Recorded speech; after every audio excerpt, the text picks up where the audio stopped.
This week, Seoul, South Korea, has suffered the heaviest rainfalls in 80 years. It has resulted in severe flooding and power outages in areas such as Gangnam and Incheon. Many Korean netizens have shared their POVs, revealing water covering cars, flooding establishments, subway stations, etc. Many agreed that it seemed to be something straight from a horror movie, but a specific one came to mind. Netizens couldn't help but think of Bong Joon-ho's 2019 Oscar-winning film Parasite. Some even wondered if it foreshadowed it.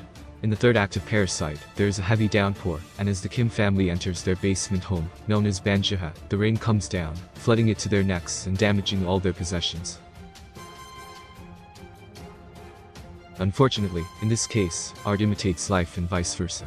According to the BBC, on Monday night, two sisters in their 40s and a 13-year-old girl were found dead in their flooded semi-basement flat. They had attempted to get help as the Banjuha flooded, but rescuers failed to reach them in time.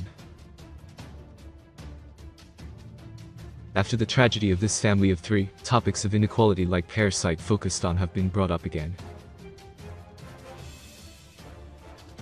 This style of living is known for cheap rents, but also poor living conditions. After this recent horrific event, according to Yonhap, Seoul officials are to consult with the Korean government. The plan is to revise the building law so that the Banjuha for residential purposes will be banned. However, they will be redeemed for non-residential purposes, such as parking or storage. Owners will also be allowed 20 years to convert them into such.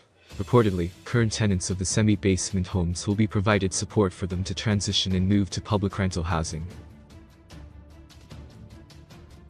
Previously, the Seoul government promised to support 1,500 households living in Banjuha after the success of Parasite brought to light issues.